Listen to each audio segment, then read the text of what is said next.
This meeting is called to order at 7:02 p.m. Good evening. This is a regular meeting of the Ferndale Schools Board of Education being held on Monday, August 19th, 2024. Our meeting is being video recorded and will be posted on the Ferndale Schools YouTube channel. All meetings in the Ferndale Schools are held in public in compliance with Open Meetings Act. Printed documents discussed in tonight's meeting are available to the public upon request, with the exception of any information protected by student or employee privacy rights. Board meeting information is posted on our website at www.ferndaleschools.org. If you do not have internet access and need information, please contact the board offices at 248-586-8652 by Thursday of the week prior to the meeting, and the district staff will do their best to work with you. 1.1 roll call, Ms. Shepherd. Eltert. Here. Fulmer. Here. Hart. Here. Turner. Here. President Dookie. Here. Thank you. Thank you. Item 1.2, approval of the agenda. After review of the agenda, are there any items that anyone wants to update? Yes. Item 6.1, the request to approve the dynamic plan facilitator. Move it to superintendent's update. And then item 6.7, the request for the support of Ferndale Public Schools Code of Conduct. Move up to a new number 9 for an update. And as a result, everything after that will be shifted by one increase. So we go 6 through 15. Jackie, wait. Code of conduct becomes number 5. She said number 9. Oh, got it. Okay. No, you're good. Superintendent's update becomes item 8.1 instead of 6.1. Yep. Okay. And then the dynamic plan facilitator then becomes 8.1 under superintendent's update. And then the last thing, item number 9, move to superintendent's update and make it an 8.2. So 6.9 becomes 8.2. Yes.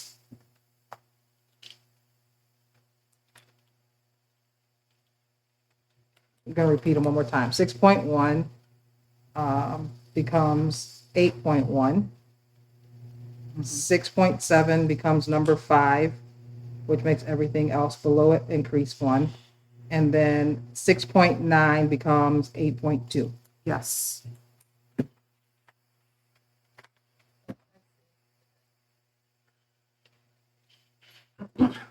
Will the code of conduct still be voted on or no? No, it doesn't require a board vote. It's not policy. It's guidelines.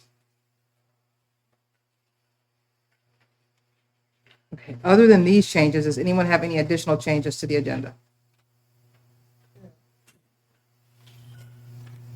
And without objection, and with unanimous consent, the agenda is amended the agenda as amended is approved. Item 2, public comment. This is a time for public participation in the meeting.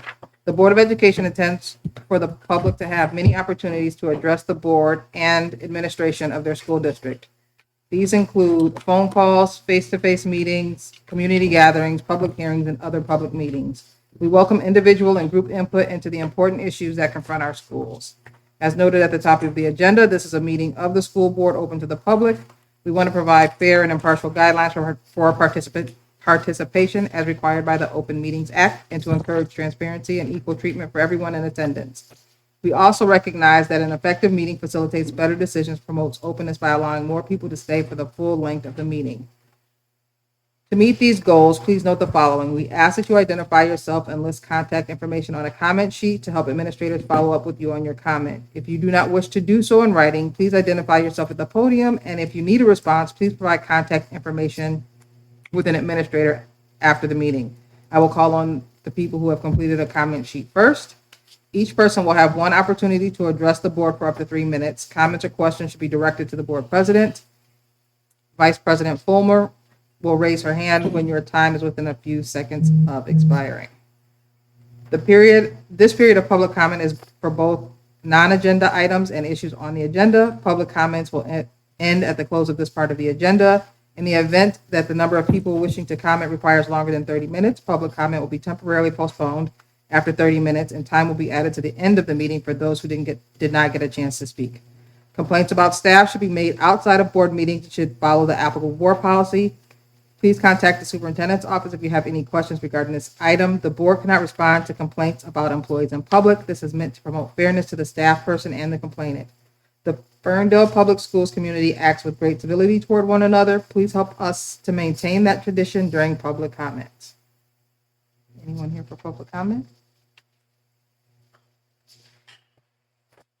All right, public comment is now closed.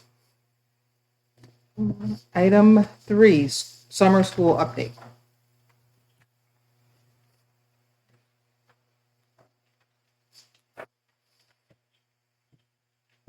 Good evening, everybody. Good evening. Good evening. So we wanted to come to you tonight to give you a little recap of our summer school programming across the district. We have Mr. Corey, we'll talk about TC Eastern Summer School, and Ms. Gordon. We'll get us started with our elementary.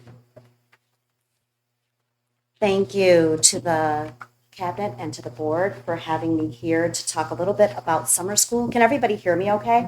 Okay. So I have, we'll start with joy and we'll start at the end.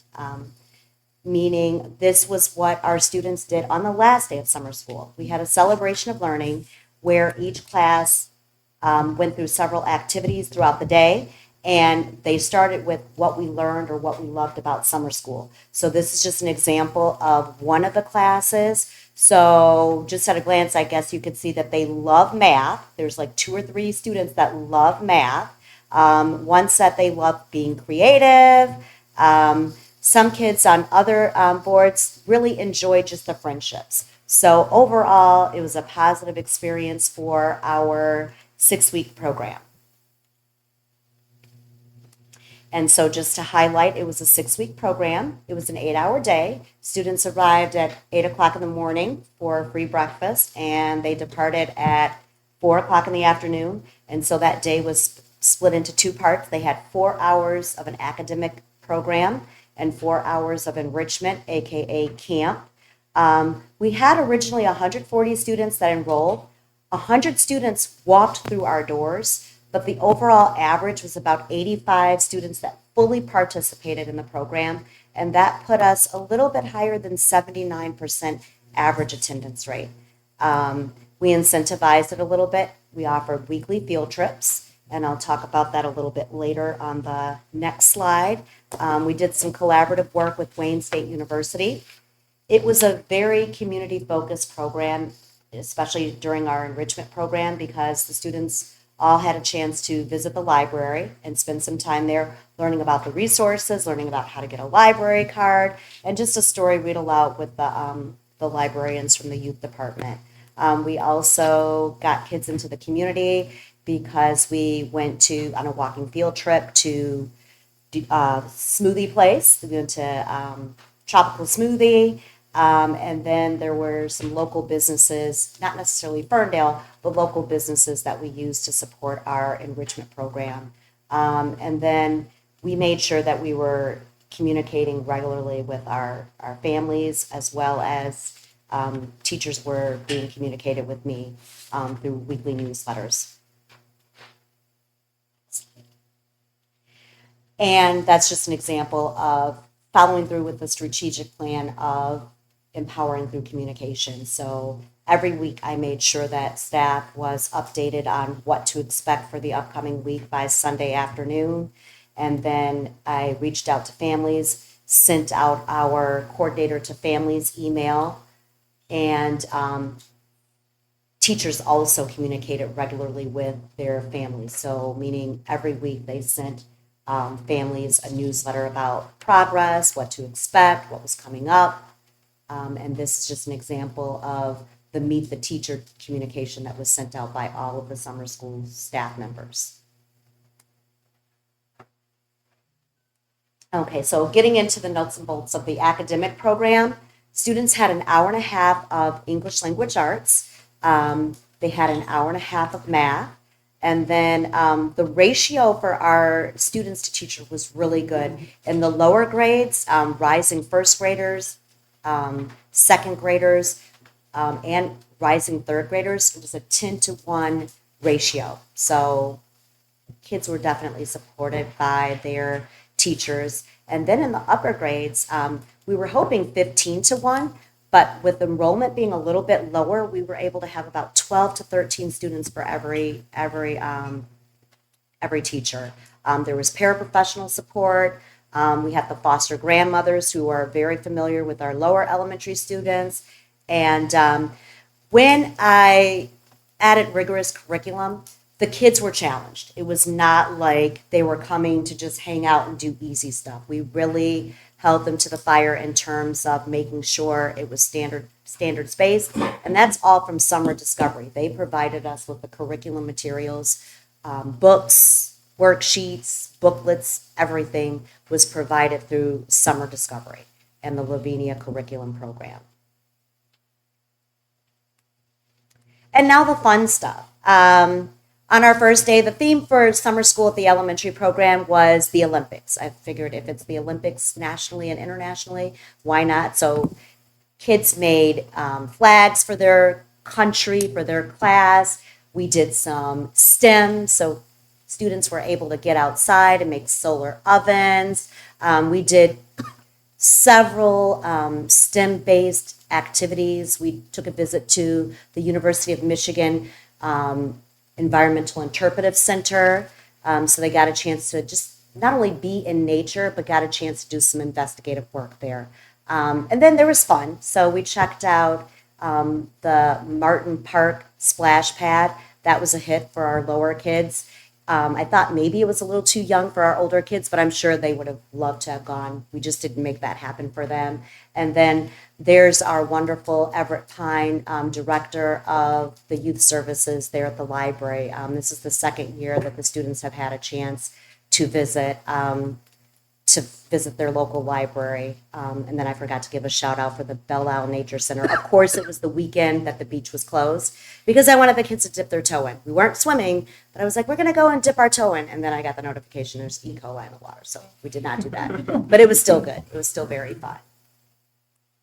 And then our last day, as I said, was a celebration of learning. Right there, we have Miss Rashawn Foster, who does like bubble therapy experience, and she brought these huge tubs of bubbles, and kids just had fun learning how to just enjoy being students and celebrate their hard work. There was face painting there. There was a gallery walk with all of their what we learned or what we loved. So it was just truly a beautiful day. It was supposed to rain that day, but the weather was on our side. It rained a little bit, but we were able to make it a great experience for kids. So overall, year 3 for me as coordinator, each year just gets better. I was a little concerned about the facility. It was great. The secretaries were there from UHS. They were amazing. The rooms were great. So it all worked out. I worried for nothing, but it was a great program. Thank you. Thank you. Thank you. So unfortunately, Mr. Turner couldn't be here tonight. His slides. So middle school program, rising 6th through 8th graders, like the elementary program, 6 weeks, 4 hours of academics, 4 hours of enrichment on a 4 days per week basis, Monday through Thursday. 115 students enrolled, 92 showed up, so an average of 80% attendance. They also took weekly field trips, tried to build in as much student voice and choice as possible. Really in the enrichment part of the day, we were able to entice several Ferndale Public School staff. Part of our grant from Summer Discovery and the Balmer Group allowed us to compensate teachers at a much better rate than we had in the past. So we were able to get many more Ferndale staff involved. And Mr. Turner also sent out weekly updates. Again, similar to to the elementary program, have about an hour and a half of ELA every day, hour and 15 minutes of math. Students-teacher ratio a little bit higher, but still 20-1 on average. Made it nice for the students and the teachers, and there was also paraprofessional support to further reduce those ratios. Just like elementary, it's a rigorous curriculum. The goal, so the curriculum is aligned to Common Core for both math and ELA, and the students were presented their last year's grade level standards, but the power standards to really get them ready for the next school year. So every day, 4 hours of enrichment, got to choose from STEM, arts, kind of physical activity, movies, and board games. And they went to CJ Barrymore's, Geary Park, Urban Air. They also went bowling over at Madison Park Bowl. Students who didn't go bowling got to play some Olympic themed games. Here you see all of the staff who made it possible.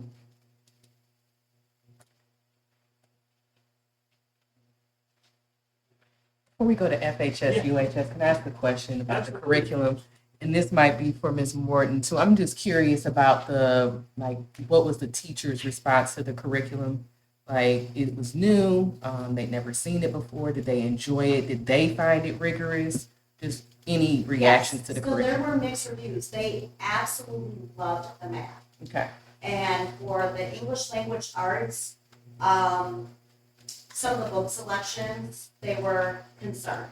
Personally, there was one particular book for our rising fourth grade students. They were reading about the civil rights.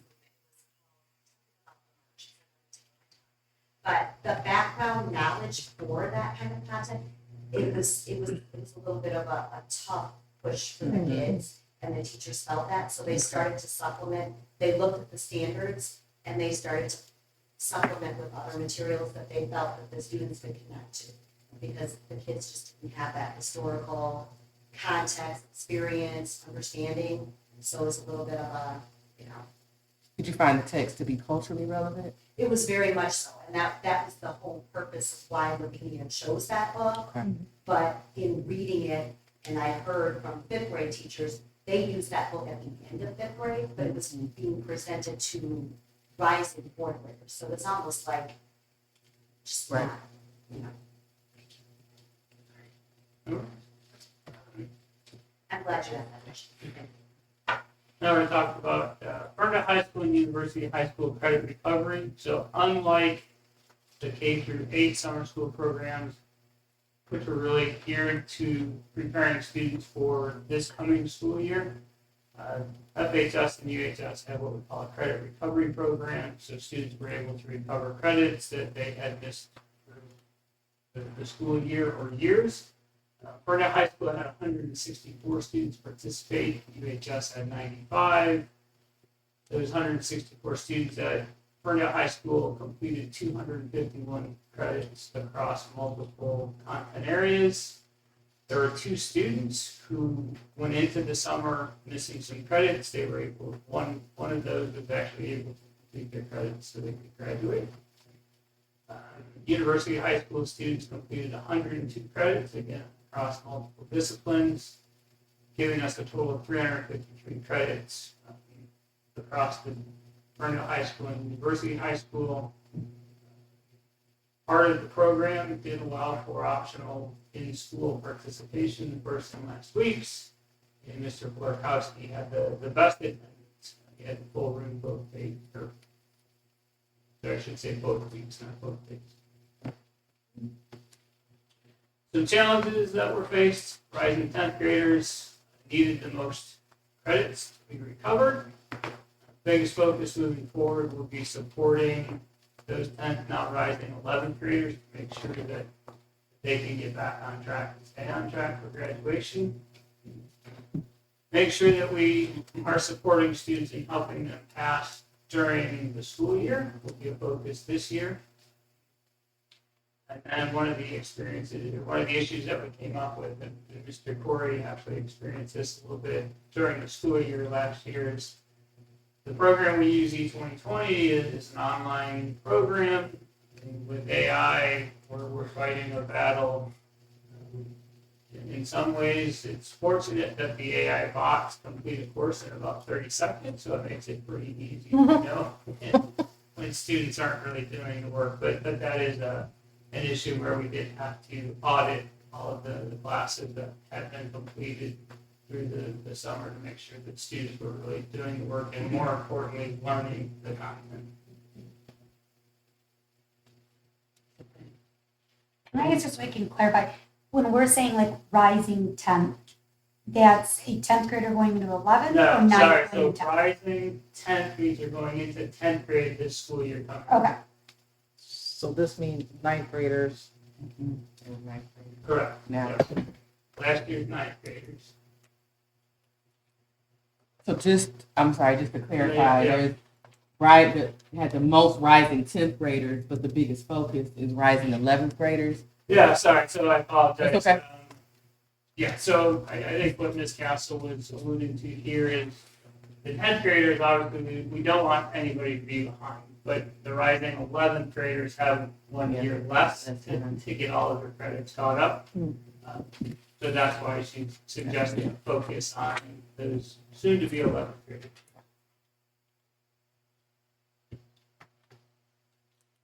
and this is totally off, I'm sorry. Is I'm going back year-wise, our 9th graders, those would have been COVID-wise, our 6th graders, is that right? Like our Yeah. beginning. Yeah. Mm-hmm.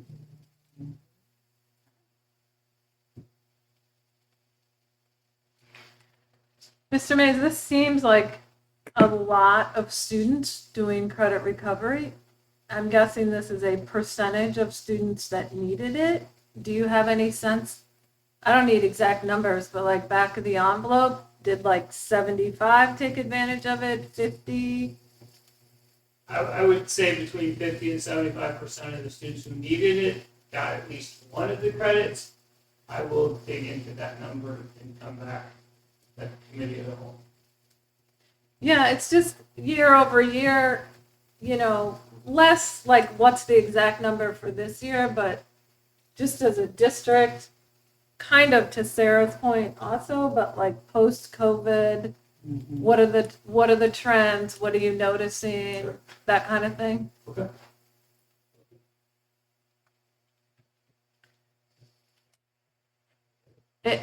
Sorry. Oh, sorry. No, not a question. I was gonna make a comment, but I forgot you still had to go. No comment, no way. No, I'll comment after you go. TCC, same summer program we've run for the last couple of years. We had 199 pupils, which again is high school age, 169 adults, which is 22 plus. That's a total of 368 participants in our summer program. You can classify it as credit recovery. It's just ongoing classes. For the adult population, July 1st, like everybody, that's a new school year. We don't really do semesters in the adult world. It's just one long semester from July 1 to June 30. So those individuals who enrolled for summer school, those 169, that's secured funding for the adult ed population for this year. Out of the pupil population, the 199, you can see that 60 of them were brand new pupils, so new to the district. We've retained all 60 of them for the fall, which is, I think, one of the more important aspects of our summer program, since it is a free summer program compared to the surrounding districts around us and how much they charge. There is a possibility students take advantage of us, but to retain all 60 for the fall is fantastic. As far as classes complete, you can see we have 199 classes complete between the two populations. Which is a pretty significant number in such a short period of time. As Tom alluded to earlier, we experience that all year, so we become quite experts at TCC on identifying those issues. AI is, something moving forward. We all need to be paying attention to. There's the pros and the cons.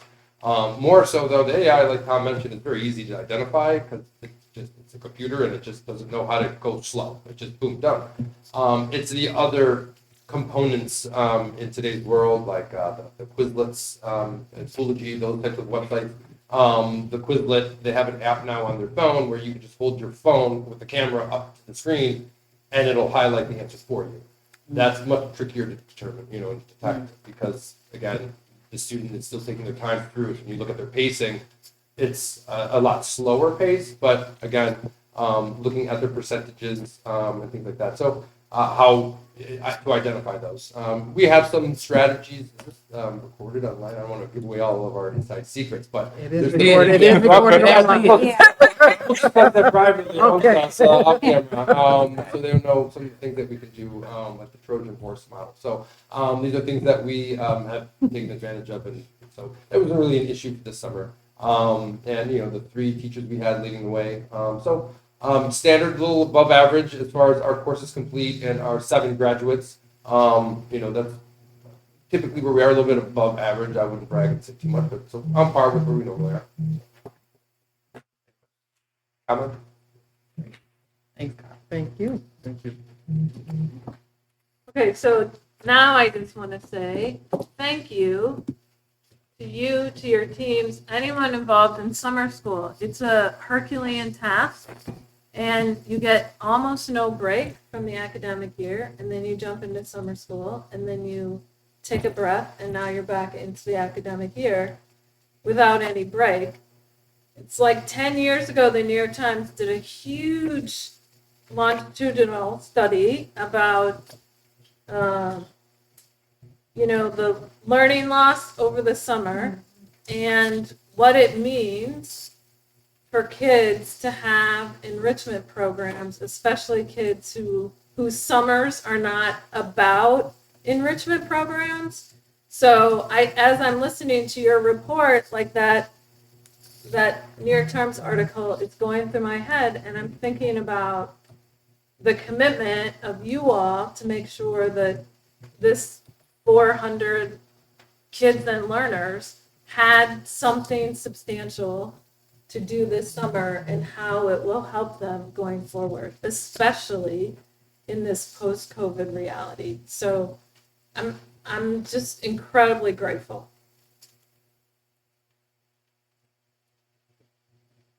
Thank you. Thanks, everybody. Thank you. Number 4, enrollment updates.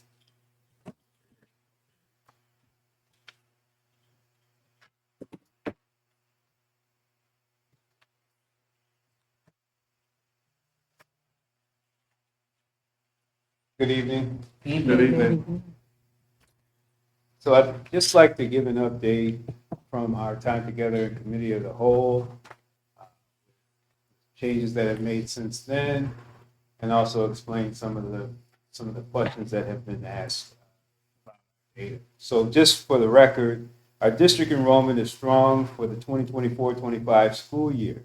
Enrollment has seen a positive trend year over year comparatively, and this indicates a strong position to reach 2024-25 headcount enrollment projections. The new energy and presence of leadership working the ground game in the community will continue to enhance our current recruitment efforts. Continued efforts to engage the community and market the district through radio, print media, direct mail pieces have been successful. The table below shows district enrollment projections for headcount student data. This document will share where we are currently with regard to achieving the projected enrollment for this year. So this table outlines what we've already recapped as far as the enrollment projections done in conjunction with our demographer, Dr. Delian Mahai. And then as of 8/16/24, FPS total enrollment is at 3,080 students in our MyStar database, or 97% of the projected head count is already banked in MyStar, which leaves an additional 82 students that will need to reach the target. Now, of course, targets are just that, they're targets of projections. So we currently have students that are in our pre-enrollment status in MyStar, and as of 8/16, there were 97 students in our pre-enrollment. That number fluctuates, goes up and down. So it's sort of fungible in that it's an indicator of just how healthy we have in the bank of students, and we have to find out if they're still willing to come. The longer that number stays high, the less likely those students will flip to enroll because they may have made other choices to go to other districts. But it's a healthy gain since the last time we spoke, where the number was at 77. So there's 20 more students in pre-enrollment than the last time. But again, that's not incremental. Could have gone up, could have gone down. If we took those students into consideration, then our total enrollment would stand at 3169, which would be just at our projection. Actually, that's incorrect. It'd be 90. We would have hit our projection at that point. That's a typo. So the link to the building level data, we've updated that data to reflect up until August 16th. You'll see that there's been some healthy movement since the last time we talked. And so now we're at 3,080 students. There was a question about school of choice. And since I've received clarification question from the board regarding exactly what you'd like to see, so we will run that data against the school of choice numbers that we opened versus the school of choice numbers that we have enrolled. What I've shown you in this document at the bottom, if you click on that link to building level data,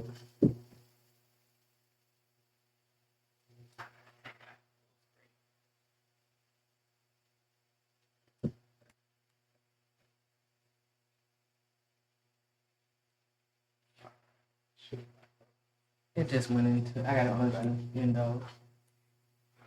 just as a summary statement at the bottom, I took a look at where we stand with regard to our school of choice students as a percentage of the total enrollment that we have in headcount. We're roughly at 1,014 school of choice students. So if you speak in terms of our district, we would have about a third of our students as school of choice.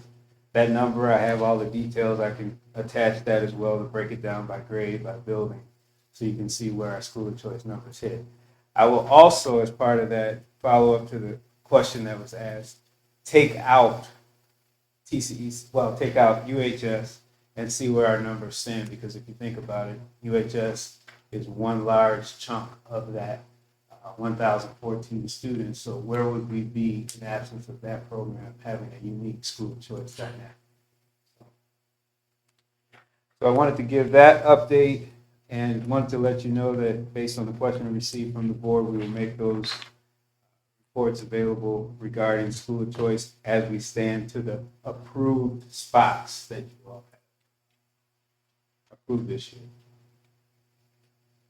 And I'm sorry, I realized before I got here, I had drafted an email and then did not hit send. Just a couple questions about numbers. For the UHS, there were like drops in our numbers for our 10th and our 11th grade from just a couple weeks ago. Do we know like what or why we would have the decrease, and same with our TCEC numbers, very Right. large drop. So as the weeks progress, the data is clean. So some students are taken out that have either dropped or no longer interested or changed their mind. So these numbers don't just always incrementally increase. I can take a look at that one though, the 119 to 104 in the 10th grade at UHS. But I'm almost certain that as they wash through the data and students are taken out and put in based on whether or not they decide to continue to enroll, those numbers can fluctuate. Yep, I know that with enrollment secretaries back, like their job has literally kid by kid calling to confirm. So I would imagine that it might have been some of those have decided to go elsewhere or. So it would have been confirmed prior and then have decided to go someplace else in the meantime. And actually, too, one other factor is that this indicates the rollover data. So it's the data that after we refresh the system. So it could have been something that washed out that was no longer. Okay. But we'll find out specifically about that. Oh, the TCEC was the one that just seemed like a large number, which Greg and I know that program. Yeah. So in the past, the district policy, for some reason, we always dropped, when it was DLC, then TCC, drop all of the pupils and then re-enroll them. When I came in, I understand the logic of that. So we compromised and do an intent to return, so we hand out to all of our students at the end of the school year. We receive those back. Those students we roll over. It's also difficult, unlike a traditional school where you just roll from 9th to 10th and so on and so forth. Right. Our students are all over the board of credit, so we can't just roll them like schedule wide. So we drop those who don't fill out the intent to return form, and we make those calls and then they come back. So I would be that happens every year Okay. with ours. And again, we don't want to also have the wrong impression either. If we just rolled over our 340 student population, there will be a high percentage of turnover, typically in an alternative school. So we don't want to put 340, over the summer, if that's not number. Although we will enroll much higher than that, we were about 75% retaining. So you don't see that number reflecting of the 75% yet. In the next, by mid-September, we'll be well above that number and those returns. And Carl and I, we talked about, so we didn't have a, oh my goodness moment. We've had conversations about that, how they, being adult and they pull that out. So we're waiting to see those gains come back. No, sorry, just one more. Just from committee goal, if we can still see that cohort data to see like Thank you. Yeah. where we fall as to ninth grade, number of students in ninth grade last year to 10th grade now enrolling and where our numbers kind of continue our trend. For sure. Sorry, I didn't have. No, you're have totally that good. next time.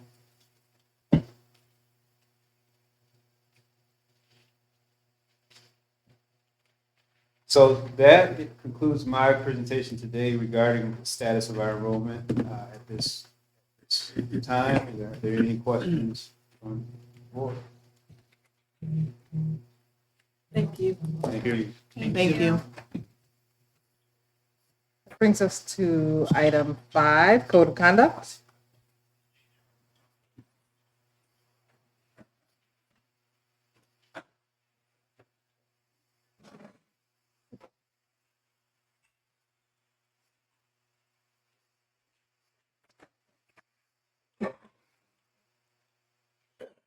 Good evening. So I was so excited when we had our staff leadership retreat. And Superintendent Hibbler, she announced her 5 pillars of excellence. And ironically, the revisions we made are in that alignment. So her 5 pillars were attendance, collaboration, data-driven decisions, transparency, and self-reflection.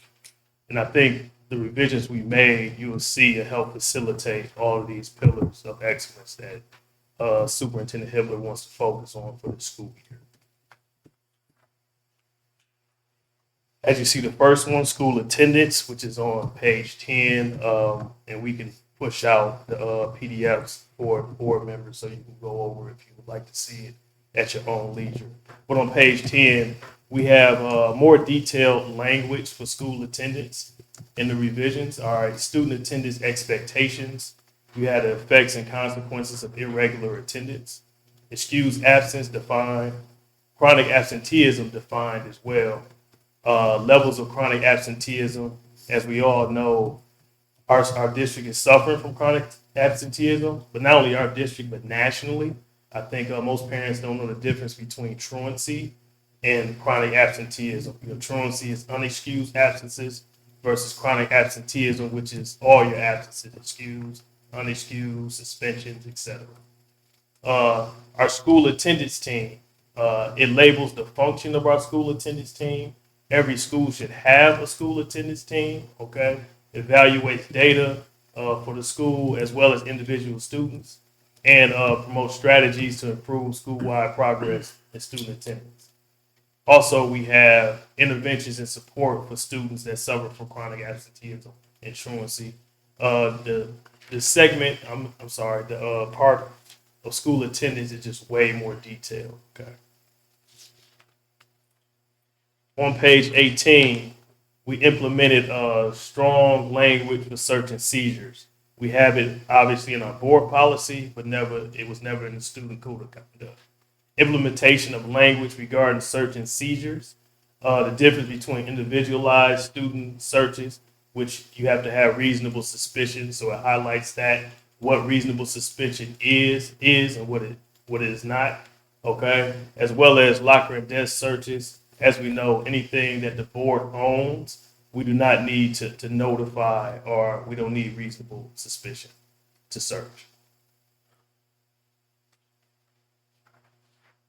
This is where our the revisions of our code of conduct get a little meaty, but in great detail. Okay, on pages 31 through 32, we implement the implementation of the tiered interventions. The previous code of conduct does mention that we do function with multi-tiered systems of support, but it's ambiguous. On page 31, 32, we get into real detail of our tier 1 interventions, which are basic classroom strategies for teachers, our tier 2 interventions, targeted strategies for teachers and support staff, and our tier 3 interventions, administrative and additional student support, staff support. We also implemented our levels of consequences, level 1 consequences, level 2 consequences, level 3 consequences, and level 4 consequences. And they pretty much correlate with our classification of infractions. Those are on page 33 to 34. On page 34, our responses to student behavior, implementation of language for discipline of students with disabilities. Parents and additional stakeholders have wondered and asked about having a separate code of conduct in the past. This implementation provides clarity that our student code of conduct is indeed inclusive to all students, but discipline may vary in accordance with state law for students with disabilities when applicable. Implementation of language for discipline of K through 2 students. School administration should attempt to avoid assigning any form of suspension to K through 2 students. Suspension for K through 2 students may be considered if it is determined that there is imminent threat of serious harm to that student, other students, or staff that cannot be reduced or eliminated through district level interventions and support. Implementation of language for discipline for grades 3 through 5. School administration should attempt to limit suspensions for grades 3 through 5. On page 35 in the Code of Conduct, we have classifications of infractions in the behavior matrix.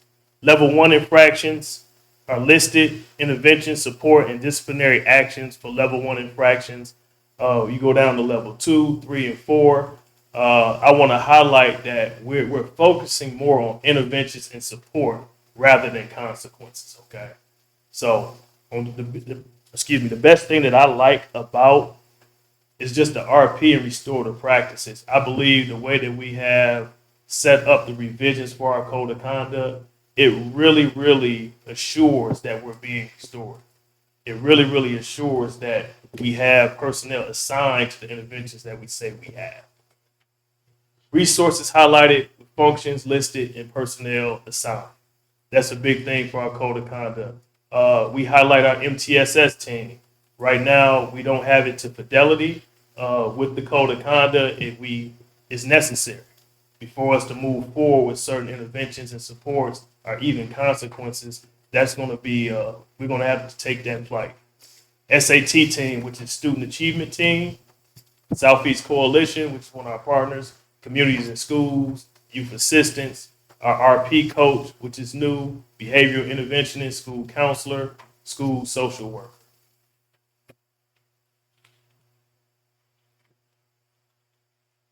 So we also have new violations that's been implemented in the Code of Conduct. A11, which is teasing, disrespectful, or other unkind behavior. BO1, threats of violence, intimidation. BO2, profanity, obscenity towards students.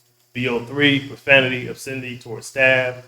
BO9, interference with movement of pupils in and out of schools, between schools, or between home and assigned school. A lot of that would be in alignment with our buses when we have kids that misbehave on the bus. B13, verbal altercation. B16, fighting. B17, the difference between fighting is when you initiate a fight. B19, sexual harassment, which is first and is different between a C, which is a level 3 offense of sexual harassment. B24, other prohibited conduct. C13, other illegal conduct. and C16, other egregious conduct as determined by district level staff, that would only be implemented with Superintendent Hibbler's approval. I'm sorry. I have a question about B24. B24. So other prohibited conduct.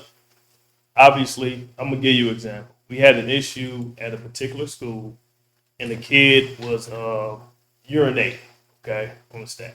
We couldn't find anything that was in alignment with our violations. So the particular administrator didn't know what to put. So that helps us kind of cover, some ground in terms of violations that may not be listed in there or specific.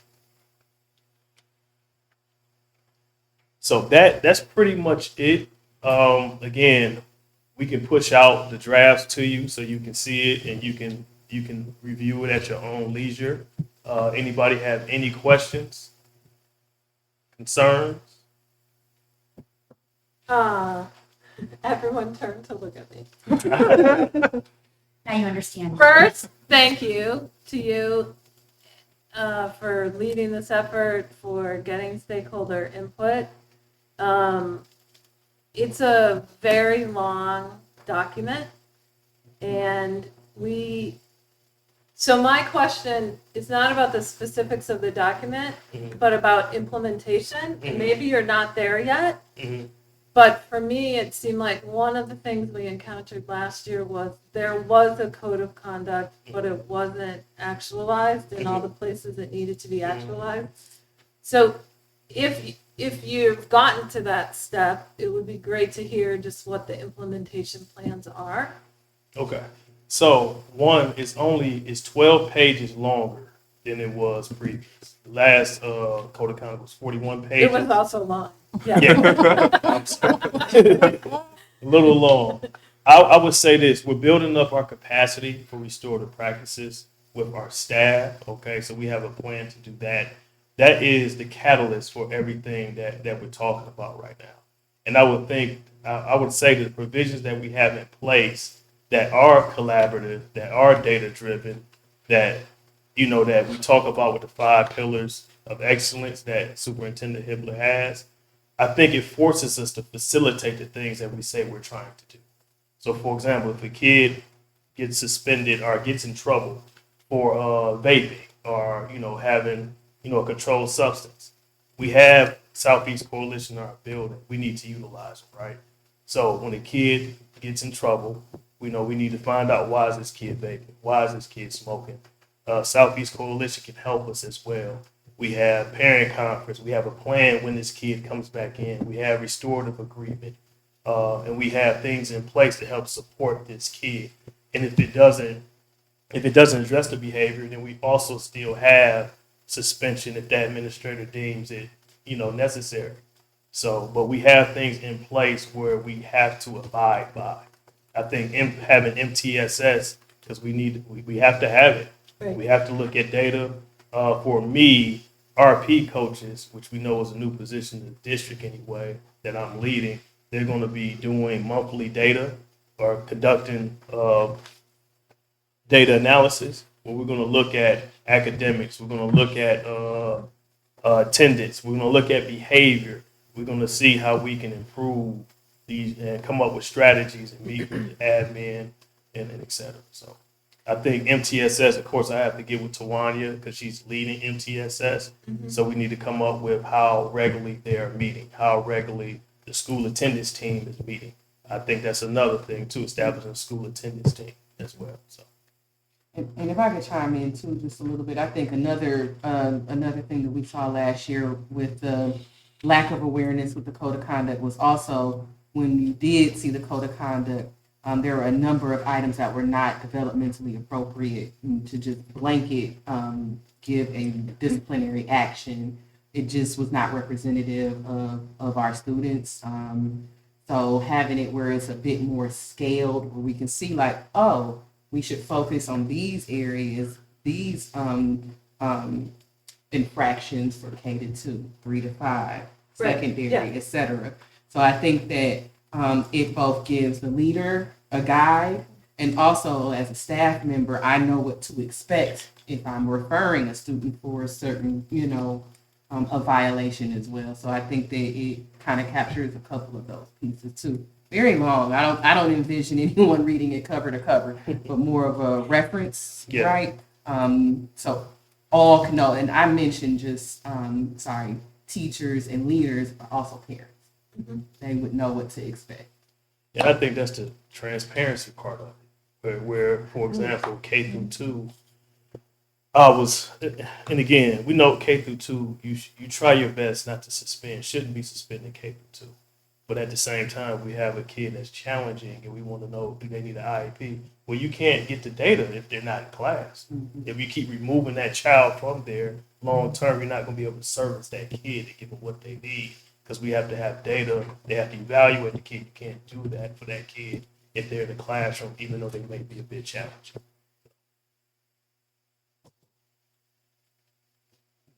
And this is, I don't know if this is for code of conduct or different. Does this go for, like, I know it's like steps, like, number of infractions. Do they, like, are your level ones, like if you had an A11 and then you had an A7, is that your second infraction 11 to 7? Or is it still your first with an infraction? So for example, A11. I'm just making up numbers. Yeah. So A11, teasing and disrespectful other kind of behavior. So after each occurrence, obviously it's progressive. The supports are progressive, and the consequence can potentially be progressive. A11 could potentially turn into bullying. The first part, especially a kid, we have to educate them first. Obviously, bullying is a pattern of behavior, right? So you let them know what bullying is. So, all right, you had an offense to that. We told you what bullying is. You continue to do it. You can't do that. Maybe here's a restorative agreement where you're pledging not to bother this person or understand the error of your ways. If you keep going, then now that's bullying. It just advanced to bullying. But every time we need to be contacting the parent, meetings with the parent, trying to have restorative practices when applicable, but making sure that we're transparent every step of the way. I think it helps everybody, from the administrator, from a parent like yourself, and some of the teachers. So when this happens, they can see these are all the things we should be doing right now. If your kid does something and, the principal's trying to put them out, all right, this is not what y'all supposed to be doing. These are the supports I'm supposed to have for my kid. These are the people that's supposed to be helping my kid. And these are what we're supposed to be doing. So I think it's a level of accountability for everybody.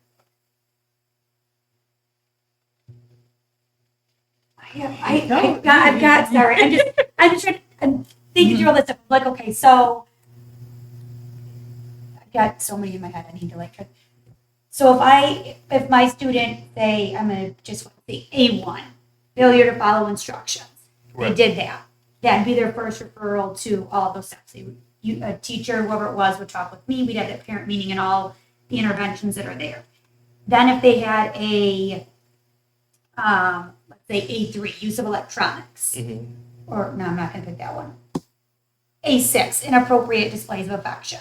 Would that be a step, like a second offense or a first offense because it's for that infraction? These are all as separate entities, Okay. for that infraction. Okay, so It's for funny, that specific one, it's not like they, okay. So when you talk about, for example, you use level 1 infractions, A infractions. Honestly, in this language in there, before they submit a referral, they need to document all the redirections and intervention supports that they try to give in this kid. So, for example, I shouldn't get a referral from a teacher about refusing to follow directions unless that teacher has at least had a communication with that parent.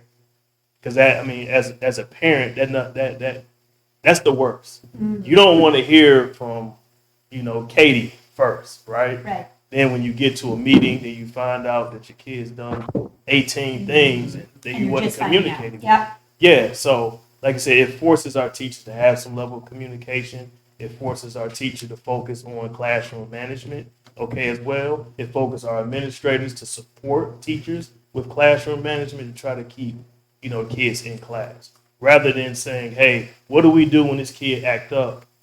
We really need to focus on how do we keep that kid in the classroom and redirect that kid and keep him engaged so he doesn't act up. And another one. I cannot remember the name of it, the program that we use that tracks, yeah, is it Panorama, where Okay. we've talked about that it could track students' records too, so like, if a teacher was having like, if we have an A11 or something, can that be tracked? Like, where do we track what, where can a teacher, if it's in class, like, where, do we have that That's in standardized MyStar. around? That's in My MyStar. Star? Yeah. Okay. I would tell you this, and maybe I shouldn't say it. Maybe, they're probably going to throw something at me, okay? But honestly, I don't think it's fair. I think we need to have a separate tracking system. Because, for example, let's say your kid ends up transferring to another school, and you have every single thing on there. The kid probably never got suspended, but it looks like your kid was a monster or just horrific at the other school. So I think that's something we need to navigate where we can have something but put serious incidents in my star and probably keep, some stuff at school level, depending on what, I don't know how that's going to look, but I just think that's never fair to a kid. So. Mr. Rickman, so it's interesting that you bring this up, because I agree with you there. Mhm. And I'm wondering if we as a board, and with your help, can talk about some kind of policy that supports that. Because there are districts that do what's best in the best interest of kids. So when kids move from elementary to middle school, it's like a fresh start, right? Like it could have been, so those things don't necessarily roll up unless they're, let's just say they were Cs. Mhm. Everything else is cleared, Mhm. but they do that by board policy. So I think it's something worth discussing. I do too. I would love that because that exact situation happens more than we think. Like we've literally had students who are simply trying to, apply to a different high school, for example. And, you give them their MyStar report and it's I'm talking about every single log since they've been in kindergarten. So it looks like more than what it really may be and has truly prevented students from being able to attend certain schools. So they're calling, can you please take this off? Can you give me a revised report? And we're like, I can't finagle your report. It kind of puts us in a predicament when really they're simply trying to do what's best for their kid. That's it. They want a true representation of their kid. Then there's also been situations that have happened where a student that is, say they're rising from third to fourth grade teacher can look back at all of the things that they did in third, second, first grade too, and make a judgment about said kid. That's how they, interact with the student upon first meeting. It just clean slate is fair. I would be very happy to see that. But you have some districts still dealing with zero Yes. tolerance. So Literally. I'm at Ferndale, and we had this happen where a kid's trying to go to another school district, was in a fight, maybe, having some words online, and I'm just sitting in my classroom, kid comes and hit me. What do I get suspended for, even though I didn't start a fight? What's going to be on my record? Potentially fighting. So when I go somewhere else, it's going to look like I was fighting at the school, and it's my fault. I could be a potential menace, so on paper anyway. So I agree with Sandra. That's my next one. Like, I don't know if it's you wipe it, school, we have a certain time, like after so many years, C does something or a B drops or some timing of like being able to just that, like anything else, you should be able to show that you've made that improvement. And if you don't have any more fights after X amount of time, or even just like drop down even of like, if you've had 3 occurrences of fighting, but yeah, like after a year, it could drop down one or whatever else to do something. I'm excited by about the work we've done. I'm excited about the work we're about to do.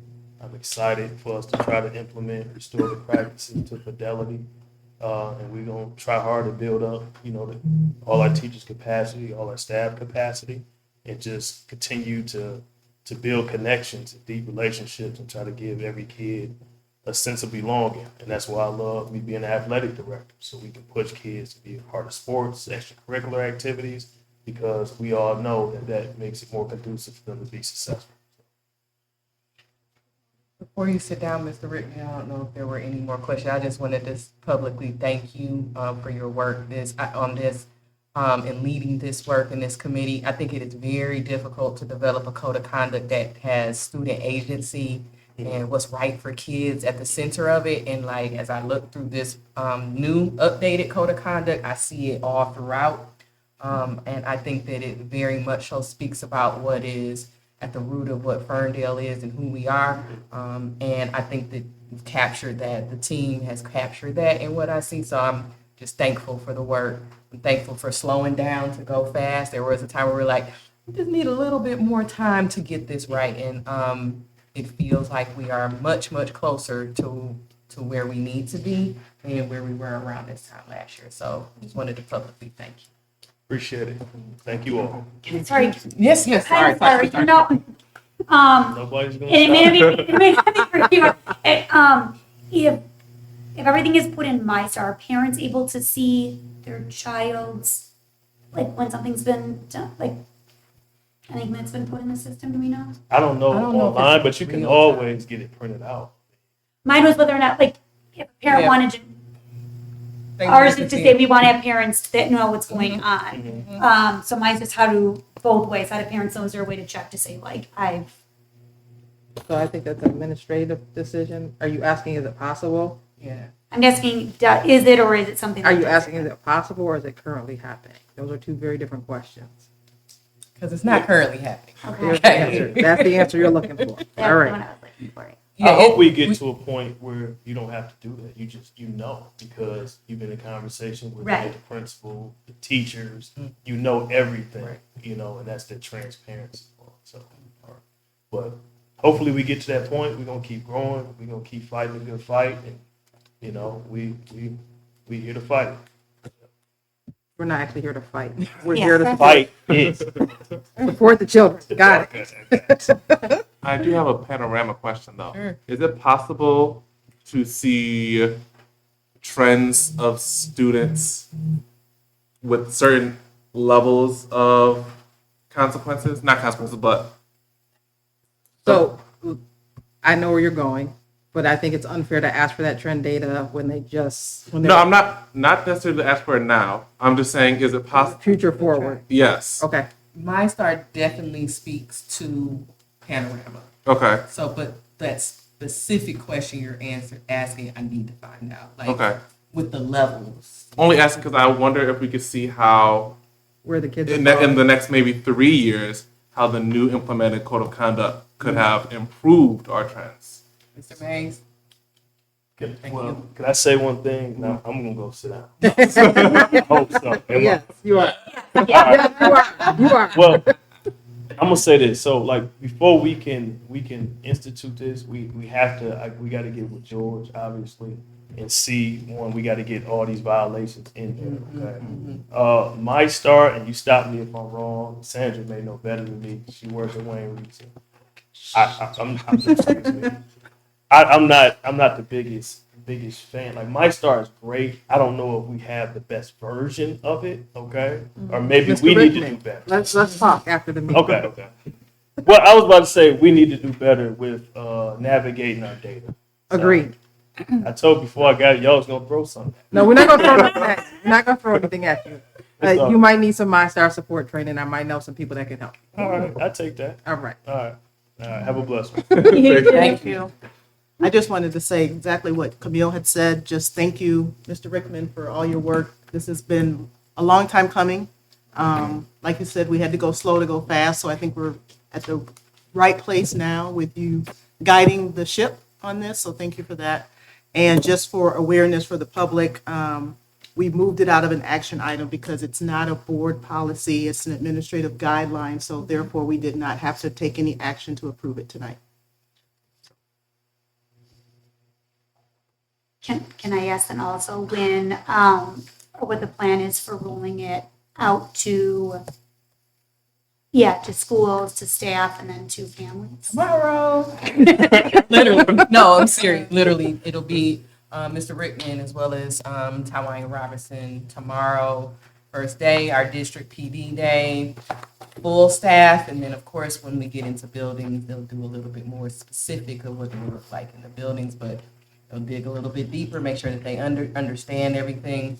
and then we'll continue to develop and focus on how we're going to do these things. Do they understand what all the, and it might be an understanding piece of it, right? Where do I find these things? Who is the intervention person for this? Like, how does it work in our buildings? All of that will happen during the building PD Wednesdays, et cetera. But tomorrow is the big reveal. This is what it is. They'll speak very high level globally, and then we'll bring it down to the building classroom level. And then when does it go out to families? Will it get posted on like the welcome back Yeah, page? honestly, like once we did this, it was Oh. great. Thank you. All right, item 6, consent agenda. 6.1, request to approve minutes of the special meeting committee of the whole June 4th, 2024. 6.2, request to approve minutes of the regular meeting June 18th, 2024. 6.3, request to approve new hires, resignations, and transfers. 6.4, request to approve bills and accounts June and July 2024. Does anyone wish to remove an item from the consent agenda for questions or discussions later? Seeing none, I'll entertain a motion to approve the consent agenda as presented. Moved by Jonathan, Second. seconded by Jackie. Roll call, Ms. Shepherd? Eltert, Yes. Bowmer, Yes. Hart. Yes. Turner, Yeah. President Dookie. Yes. Thank you. Thank you. With 5 yes votes, the motion passes and the consent agenda is approved. Item 7, action items. Please note that all action items being voted on tonight were discussed in depth at Committee of the Whole meeting held on Monday, August 5th at 6 p.m. We invite and encourage community members to attend our Committee of the Whole meetings, which are also open to the public. Item 7.1, request to approve the board meeting schedule for the Committee of the Whole and the regular board meetings for the 24-25 school year. I'll entertain a motion to approve item 6.2. Request to approve the board meeting schedule for the Committee of the Whole and the regular board meetings for the 24-25 school year. I will move. Second. I'm pausing for a Okay. second. Are you sure? Okay. I'll entertain a motion. I will move. Moved by Jonathan, And second. seconded by Jackie. Roll call, Ms. Shepherd?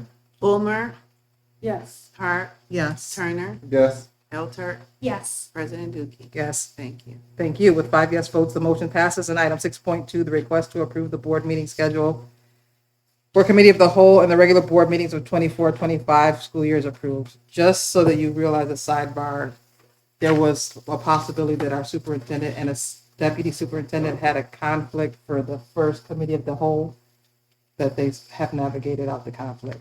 Oh, okay. Item 7.2, request to approve the school bond revolving fund annual loan application. Good evening. Good evening. We discussed this at the Committee of the Whole, and this is the annual resolution. This is an annual resolution. We are part of the school bond loan fund. And this year, we are projecting that we will need to borrow about $329,000. So we are asking you to approve this resolution to borrow from the school bond loan fund.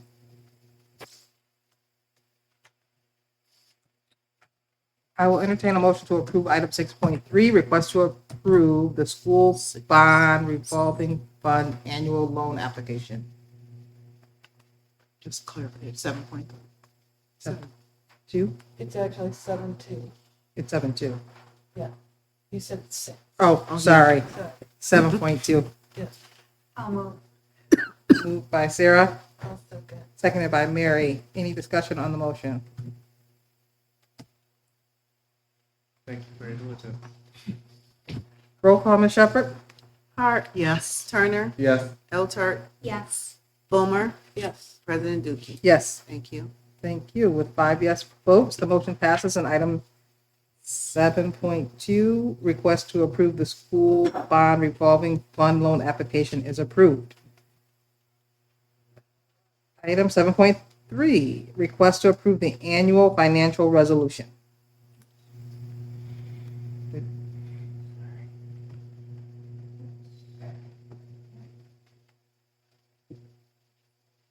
Get to page 81. Thank That you. helps. Thank you. We also discussed this at the committee of the whole, and these are our annual financial resolutions. These mostly stay the same, but we did add Christian Wright, the accountant, to authorize the transferring of funds. I'll entertain a motion to approve item 7.3, request to approve the annual financial resolutions. I'll move. Moved by Jonathan, I'll second. seconded by Sarah. Any discussion on the motion? Just a second. Did we, I know we discussed at committee a couple of changes, but my apologies. Were they in here? They're here. Okay. Yes. Yes, I was about to say, like, did, thank you to making those changes, Okay. and making the Yeah. notes what the funds were for, so we knew which bank accounts they were, so that Oh, I help see. hopefully clarify for, yeah, kind Yeah. of years. Thank you, Don. I do have another question. Okay, In the banks that we got rid of, did you see anything that we had, or were they just sitting there? they were just. sitting Okay. there. Yeah. The Chase. Not the like credit union one, Oh. Yeah. and the other one. Yeah. Okay. Yep. Thank you. Wait, Adam. No, we didn't approve it yet.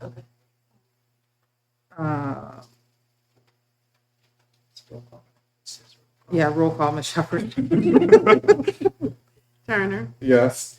Elter, Yes, Boomer, Yes. Hart. Yes. President Dookie. Yes. Thank you. Thank you. With 5 yes votes, the motion passes, and item 7.3, request to approve the annual financial resolution is approved.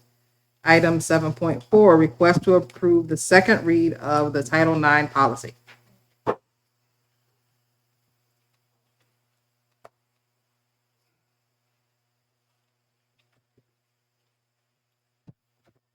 Good evening, everybody. Good evening.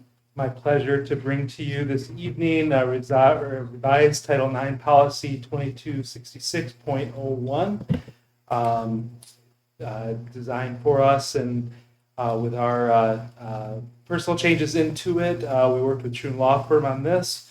As a reminder, along with this, Policy 2266 is revised to remain on the books for any incidents that would have occurred prior to August 1, when this new policy is implemented. Also involves the repeal of a series of Neola policies that are rendered obsolete by the implementation of this new policy from June. So we continue to monitor the legal landscape in terms of this policy and watching how this develops. But right now, we are planning on implementing this new policy approved by the board this evening. Happy to answer any questions anybody might have. I'll entertain a motion to approve item 7.4, request to approve the second read of the Title IX policy. So moved. Moved by Jackie, I'll second. seconded by Jonathan. Any discussion on the motion? Thank you, Tom. Roll call, Ms. Shepherd. Elter, yes, Boomer, Yes. Hart. Yeah. Turner, Yes. President Dookie. Yes. Thank you. Thank you. With 5 yes votes, the motion passes, and item 7.4, request to approve the second read of the Title IX policy is approved. Item 7.5, request to approve the Oakland Schools IGA amendment. Hello again. As we discussed a couple of weeks ago at the Committee of the Whole, we are asking for approval of increasing our tech integration specialist provided by Oakland Schools from a half-time to a full-time position. To offset some of the costs here, we would reduce one of our tech personnel from Oakland Schools. Oakland Schools is confident they can provide the same level of service for all of our needs, but our teachers will be much better served by having a full-time tech integration specialist. The net financial result would be a savings of about $23,000 over the remaining life of the contract. I'll entertain a motion to approve item 7.5, request to approve the Oakland Schools IGA amendment. Moved by Sarah, Second. seconded by Jackie. Any discussion on the motion? I just want to say thank you for working with Oakland Schools on this. And thank you to Oakland Schools for their partnership. I'll pass that along. I have one question because I missed the committee of Okay, the whole. yeah. Is there a trigger if we feel like we don't have the level of support that we need? Like they're saying we won't feel it, but what happens if we feel it? Hey, Jeff Sharp. So nothing, okay, sorry. that should be- No, There's nothing formally, Okay. but they're great partners to us, and we have no doubt that if we call and say this is not working, that we can revisit this IGA. Am I saying? No, I would anything agree incorrect? wholeheartedly. You know, Jeff Sharp actually came to us with this. You know, we reached out to him because we wanted to keep Kelsey, have a full-time tech integration specialist. We put our heads together, and he's the one who actually went to the current tech supervisors, said, hey, if we move to this, can we provide adequate support? They had lengthy conversations, and consensus was without a doubt they could provide the support that we would need. You know, if somebody's computer is acting up, they should not see any significant additional time as far as getting some attention. So Okay. Thank you for answering all the questions. We did have a few a couple weeks ago. Okay. I apologize. if No it was worries. redundant. Roll call, Ms. Shepherd. Did you get a roll on? Okay. Boomer. Did we have a motion? Yeah, we did. Okay, yes. Hart, yes. Turner. Yes. Elter. Yes. President Dookie. Yes. Thank you. Thank you. With 5 Thank yes you. votes, you're welcome. The motion passes and item 7.5, request to approve Oakland Schools IGA amendment is approved. Item 7.6, request to approve City of Ferndale lease of Kulik Center grounds. Sure. Yes. Yes. Okay. All right. So in the committee of the whole, we discussed the city of Ferndale's interest in resuming a lease of the Kulik grounds. That would include the playground, the green space, and parking lot for community accessibility. So it is the recommendation of the superintendent that the school board authorize Ferndale Public Schools to enter a new lease agreement, a 12-month lease agreement with the city of Ferndale for the playground and parking lot, green space of the former Kulik Center, while the district contemplates its options for the closed property. The physical property would not be included in the lease agreement. Property. I'll entertain a motion to approve item 6. Do we have a, is there a lease? Yeah, we don't have a lease. Oh, we don't have a lease. We don't have a lease. We would be negotiating a new lease for Oh, a so then 12-month period. So we're not really, we can't approve this until we actually have the lease physically in the packet for us to see.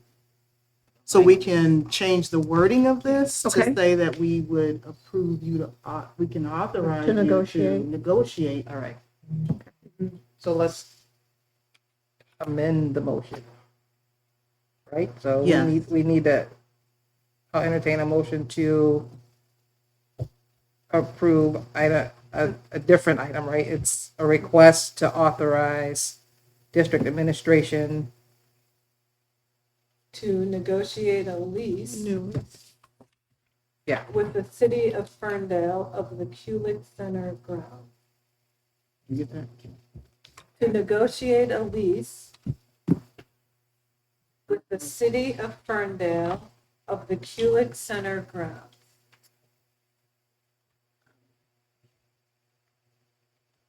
Center ground, okay. Okay.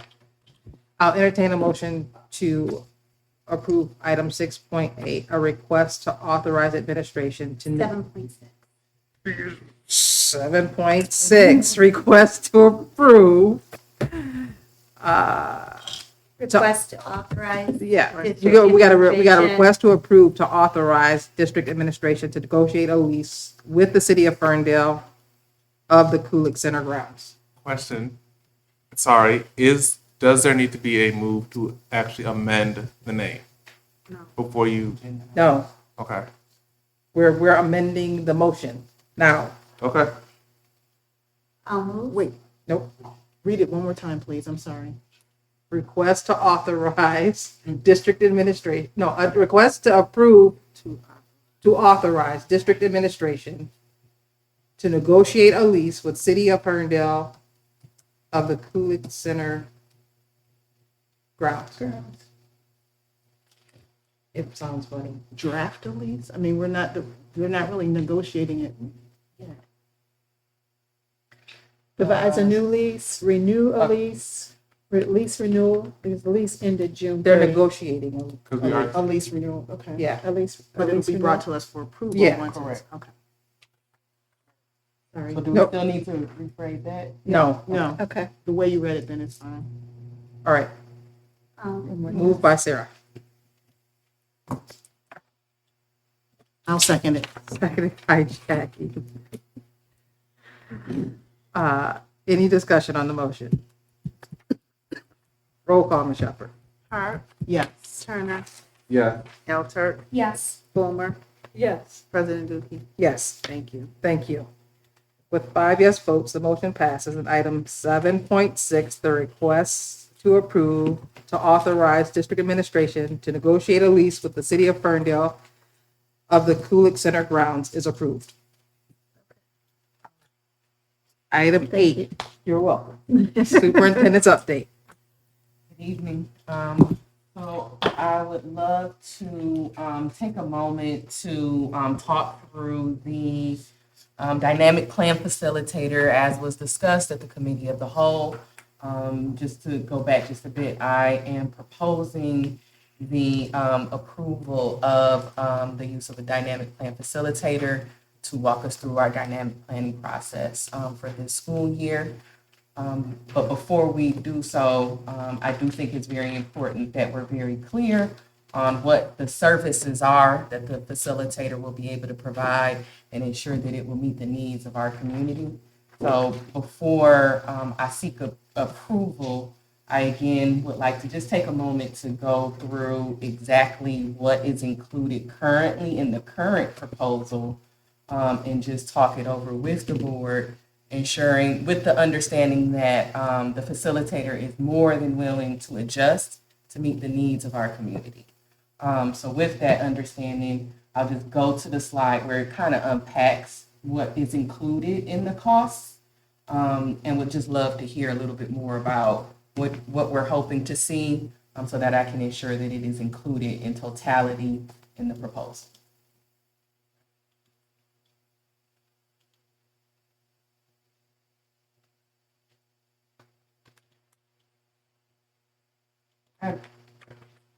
So of course, phase one is phase 1 and 2 is data collection. So it would be essentially what you would imagine the stakeholder input meetings, some in person, some virtual, some survey, but essentially assessing the current state of the community and determining where we might go from there to determine what our goals might be. So this will be, as it stands now, this is completely facilitated by the facilitator. And that is phase 1 and 2. I know that the stakeholder input is the most important piece of this, so I'm going to hover over this component just for a second. Okay. And just get any input and see what the will is.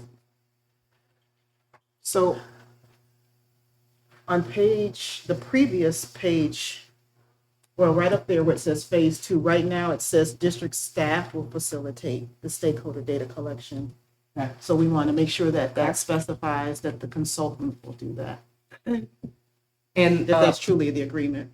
okay, because just as discussed, that component will be really important, and I agree with what the board discussed last time, that there may be hesitancy to give me the same feedback. Staff might feel a little hesitant to give it to me than they would to a stranger, right? So we want to make sure that we're getting true, authentic feedback. So I agree that in phase 2, that it will need to be facilitated by the facilitator. Correct that. Anything else specifically as far as the stakeholder data collection?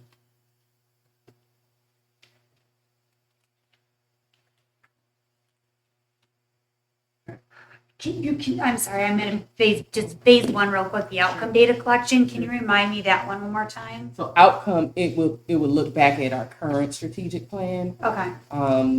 And ideally, there would have been annual updates of how we progress towards the goals. We do not have all of those, but it will still be the review of what has been done with the previous strategic plan. So where are we to Yeah. our current, to like what way Correct. we want to continue working? Correct. Okay. And that'll be done by, As it stands, the facilitator will be doing that Okay. component as well. Okay. So then for phase 3, really want to dig into this one because this is the dreaming and visioning piece. And this would include a 2-day facilitator-led board retreat. So this is where literally all of us here will have a chance to, what in 10 years, where do we see Ferndale Public School? What's our dream? What's our dream goals? So this is with, so before we even dig into the data, we dream first. It's important that we dream before we see the actual data to potentially dispel or change our dream. Say that like that.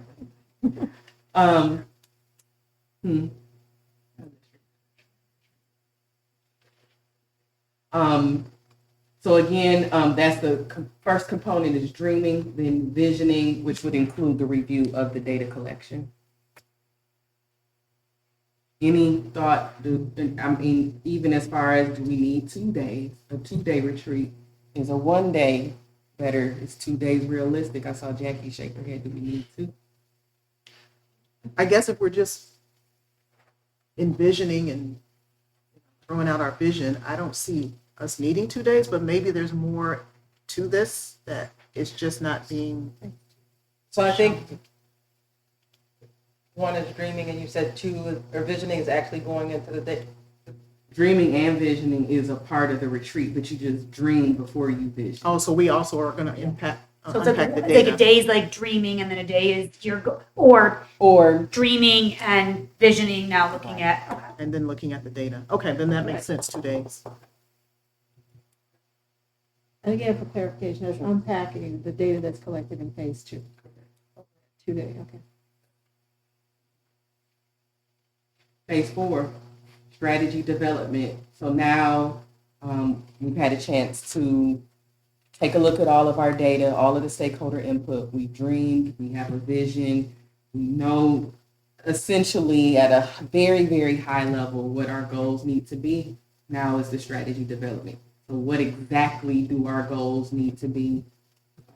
What is bubbling up from the stakeholder input that needs to be a part of the strategic or the dynamic plan, and it needs to be bubbling up? Like, what's our strategy to ensure that we capture exactly what the stakeholder input and what our dreams and visions state? So according to the calendar, the strategy development as it stands will be over the course of actually 3 to 4 months. As it says, so there's a strategy development meeting December, January, February, a couple in February. So it looks like it's building up there. So my thought was I am unsure of if we need that many strategy development team meetings facilitated by the facilitator.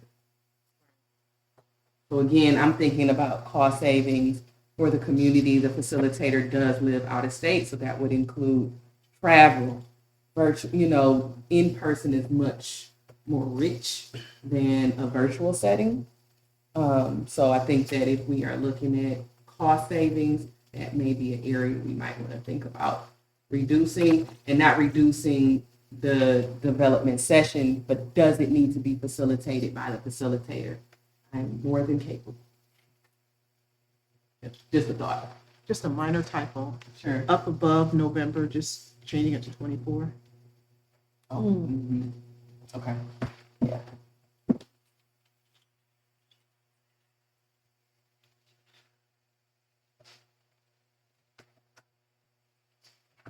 So, so I'm trying to understand, so the 4 months are of phase 4 is earlier, it's going into like that's number 4 meeting in November? Well, it actually starts in October as it stands now, but this is of course assuming we started this process Right. truly in full August. So Okay. it would definitely need to be some timeline adjustments, but I'm thinking that reducing those amounts, pushing them back just a bit might. And those are like full day meetings or what are those? These are kind of like 2-hour, essentially, like I'm picturing PLC time. 2 hours, or if it, depending on which group we're meeting with, which part of the committee, I would think. But it is not full day. So as of right now, do we have it where the facilitator is doing these during these 4 months? As of now, as like the way the proposal is written now, she's facilitating all of it. Well, I would say if you feel strong enough to do some of the facilitating, I personally would be okay with that. Would it be done still virtually there? So there are some, we hadn't mapped out which sessions she would facilitate in person, which would be virtual.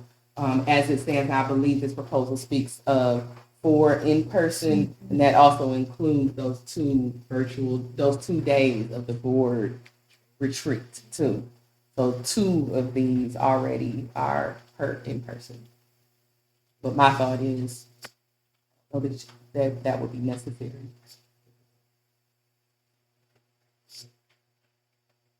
So you're gonna discuss with her about, okay. Reduction. And it looks like it's 2 in each one of those months, so if Right. they did one and we did one, Oh, mm-hmm. so that's not like you're carrying the full load, like here, there's 2 if they did one and we did one. Like my thought is using her in person, the majority of it for lack of better words, the cost would be stakeholder, front loading the majority of her work to that part in the beginning with the data collection, with the stakeholder input, et cetera. Yep. In the beginning. So more in that September, October is what I will ask the proposal to be updated.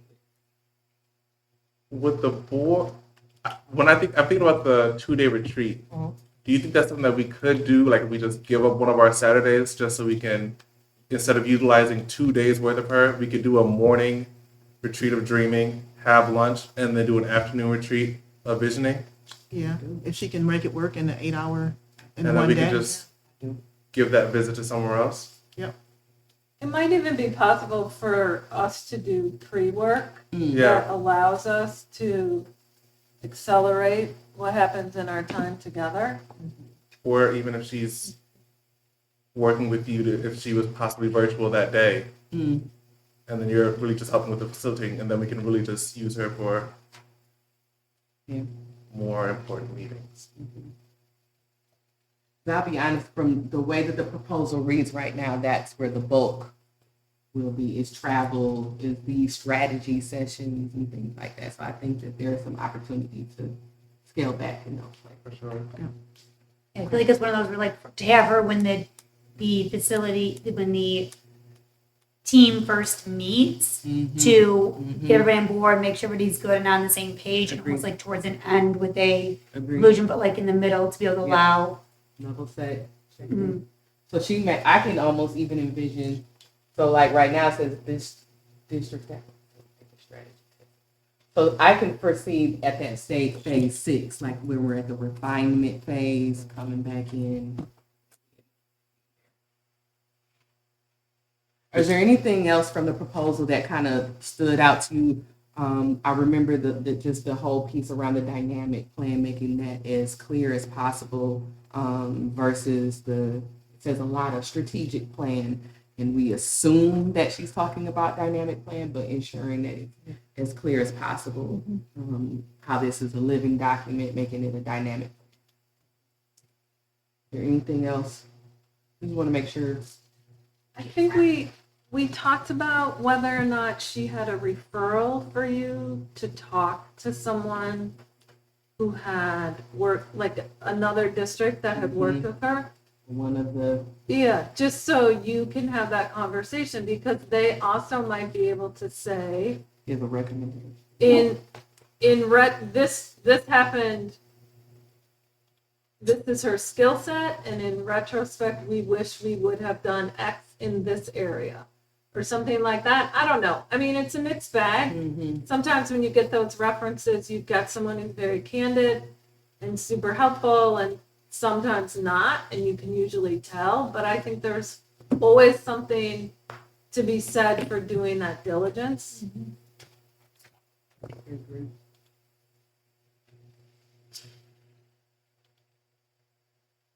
So, Ms. Wright and I will meet with Dr. Peterson, share this feedback, talk through an adjusted proposal. I would assume that would impact the bottom line cost as well. Once we have the updated proposal, I will share with the board for your consideration. Thank you for that discussion. It's very helpful for me. Thank you. 8.2, Ferndale real estate land swap. Okay, this is also another agenda item that was discussed during the committee of the whole. It was also an idea that was proposed or discussed some years ago, prior to COVID, I think, right? So this time, this actually includes the Kulik Center proper, the building itself, right? Recommendation of the superintendent that the school board authorize Ferndale Public Schools to reopen discussions of a land swap with the city of Ferndale that would alleviate the school district of the responsibility of the demolition of the proposed Kulik Center and grant the school district full ownership, clean title of its athletic facilities, including a portion of the tennis courts, the baseball field, up to the 50-yard line of the football field. Again, this is to reopen the discussion with the city. And my thoughts are there may be, although there was draft language perhaps presented before, there may be something else that you'd like to see in the agreement, since now we're talking about the environmental impact and the demolition of the property. Right? Maybe there's some time language that we want to include in the deal. So the agenda item is presented for contemplation and approval. I don't think you need our approval to enter discussion. I think I missed committee of the whole, so. Yeah, just whatever's we trust you to bring back and negotiate for what's in the best interest of the district. Absolutely. I'm not going to give the final away. Okay. But I've had one cursory conversation with the city manager since our committee of the whole. And so there's absolutely still interest by the city council in securing the property. Okay. Thank you. We look forward to hearing how that turns out. Yes. All right. Item 9, informational items. Any of the superintendent update? Oh, you got anything else in your superintendent update? I do not. No, I do not. Thank you. 9.1, budget to actual report.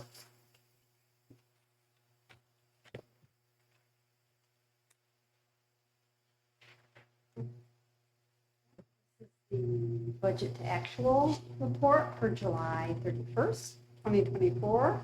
And it's early in the year, but we're on track. And are there any questions?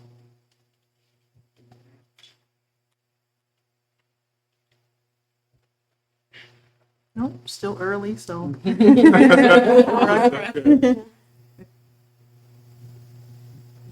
you, Don. Thank you. Right. Item 10, consideration of any full consent agenda items. We didn't have any. Item 11, our next committee of the whole is Tuesday, September 3rd, 6 p.m. Item 12, our next regular board meeting is Monday, September 16th, 7 p.m. Item 13, Eagles points of pride / comments. I guess I'll go first. Just want to welcome everyone back officially to the start of the school year. I hope everybody had a relaxing summer and has come back refreshed, staff, students, teachers, families. And I also want to acknowledge and thank Deputy Superintendent Wright for coordinating all of the moves and the logistics behind shifting summer school and moving into the buildings. And I know that it took a lot of work to coordinate that. And I appreciate what you and your team have done, as well as the staff who had to move during the summer while also working and making sure that the district still ran in the summer, even though students weren't in the classroom. So that's my point of pride. Thank you. Go. Mine's more, I guess, comment. Just very excited for the new school year, excited for the new lower elementary opening up. I will say, like, I hope that families give everyone patience during this time, as it is a new building and everyone will be figuring out the new routes to get to school and from school and everything related to it.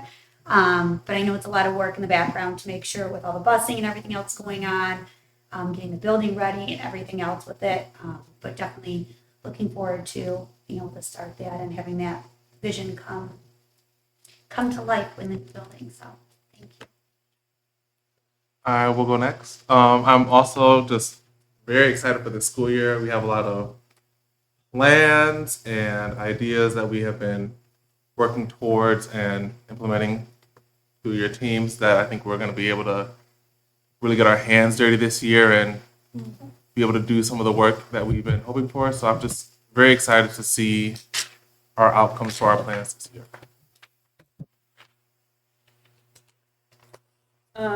I have a lot. So, in addition to the summer school programs, we also had middle school orchestra camp, high school orchestra camp. The marching band was just at Interlochen for a week. All of those are all hands on deck events. So it was super exciting to be at Interlochen to see the 2024 halftime show, and I encourage everyone to catch it at some point.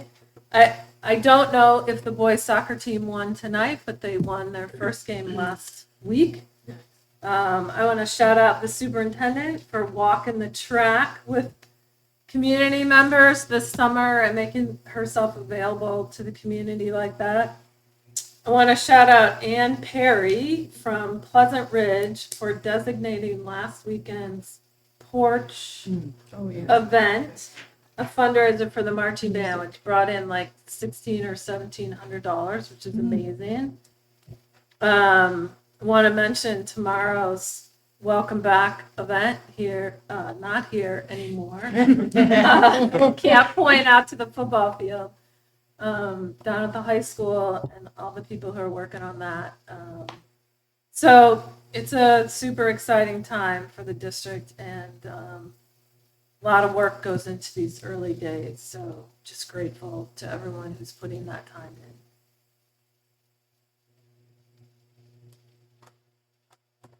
in. If you would like. Okay.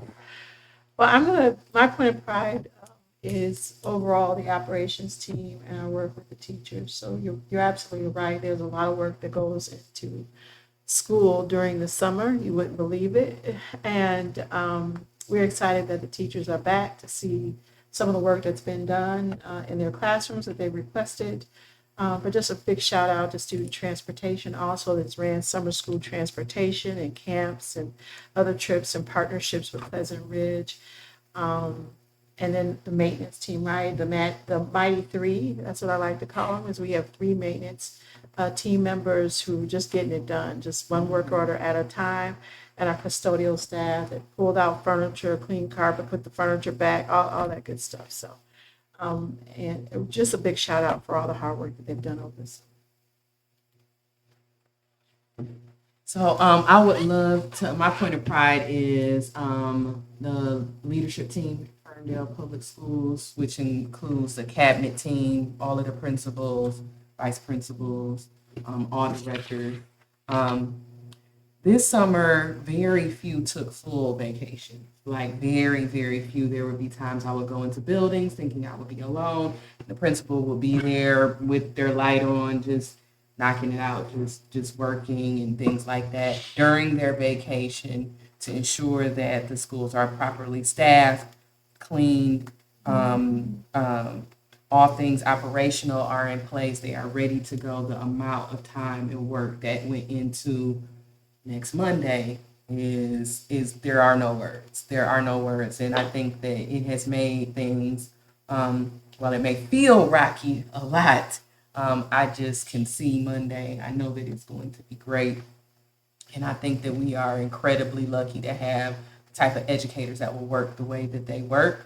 And I feel very lucky to be a part of that team. So I just want to give them a shout out and thank them for all that they did over this summer. And it was significant in a lot of ways to get us ready for a strong start to the year. Yeah, so I echo all of that. I too want to give a shout out to Felicia and her whole team with all the moves and all of the, closing a building, opening a building, reopening the closed building. Like with all of that happening in the lovely world of social media, and I can remember the last time the district closed the building, we did not hit the airwaves of social media. So I can't tell you how I was just waiting for the day of seeing a desk outside and like 99 comments of like how we put a desk outside. Okay. So, and that's just like minor, right? All of those moves, and I mean, to Camille, to the admin team, like I can tell you that I've been in and out of these buildings as well and past the buildings, and there's always someone working. And it's like, Camille will tell you, it's summer, like take a break. And I hope that means that you all are energized and ready for when the kids show up, because they're coming. They sure are. And I do too want to echo what Sarah said. Please, families, pack your patience for week 1 of school and drop-offs with buses and pickups with buses and other families and cars, because we can have the best plan, and until you actually walk that route, drive that route, and compete with the buses and the cars and the walkers, you never know what it's going to look like. So I'm asking, please, please, please. It's going to be great when the kids are in the building, getting into the building. We just want them all to get in there safely. So I'm asking, please pack your patience on day 1, 2, 3, and 4, because it will change. Every day will look differently. And to the kid, I just want to have an office in the new elementary building. It's all I want. Me too. It's bright and colorful and it's perfect. All right. So with that, item 14, request to go into closed session with the board and Superintendent Hibbler to discuss the superintendent's goal for 2024-2025. So we need a motion for that. I will move.